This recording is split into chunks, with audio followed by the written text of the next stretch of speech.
Welcome back, ladies and gentlemen. It's time now for the nation's sharpest opinion.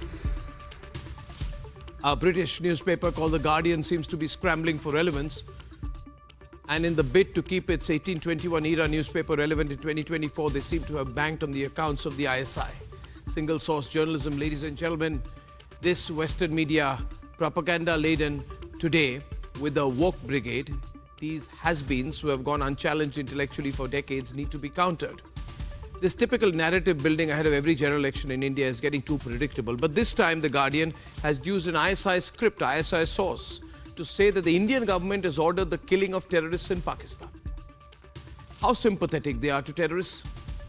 They always have been.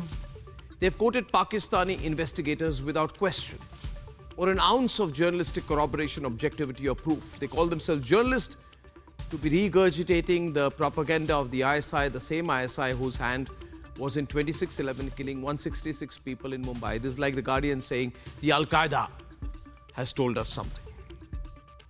The same ISI who is linked by Mossad to have a hand in the killing of Jews and Israelis. The same ISI which is responsible for being the bridge and forging the Lashkar-e-Toiba, the Jaish-e-Mohammed and the Taliban alliance. If terror operators, their middlemen, their advisors and supervisors are now seen by papers like The Guardian as credible sources, then I think it's about time, really, that they are solidly countered. And I have said this before and I will say it again. The hegemony of this Western media will be countered by the voice and power of a billion. And the propaganda of those like The Guardian, more than anything else, in my view, is the biggest glaring message that the time has come to do it. And ladies and gentlemen, my promise is that Republic will do it at a very large scale very, very soon. For tonight, we counter Pakistan's narrative that they propagated through the woke brigade of the West. It's time we smash that narrative and set the record straight. So let's debate. The Western media propaganda on India is back in focus once again. And this time, it's The Guardian. Its alleged report claiming that Indian government ordered killings on Pakistani soil. The basis, they claim to have interviews with Pakistani investigators and documents they claim shared by the Pakistanis. A hit job at best. India has responded to the report as it should have, calling out the false and malicious propaganda. But this is not the first time an anti-India narrative is being peddled. From Trudeau's big Nijjar killing allegation that triggered a massive India-Canada diplomatic row, but was not met with any substance.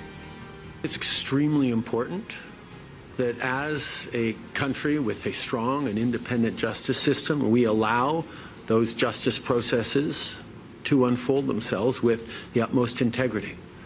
But I can assure you, the decision to share these allegations on the floor of the House of Commons Monday morning was not done lightly. It was done with, or Monday afternoon, was done with the utmost seriousness. To the plot to kill Pannu claim, a charge that still awaits proof.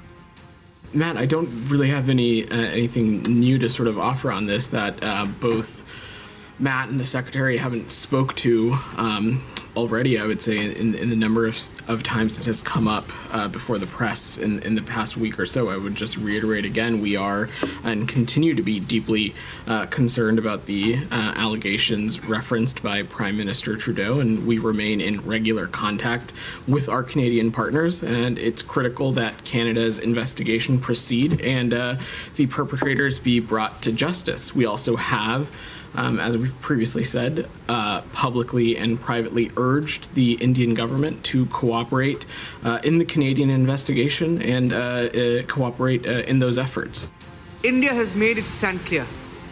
One, we told the Canadians that this is not the government of India's policy.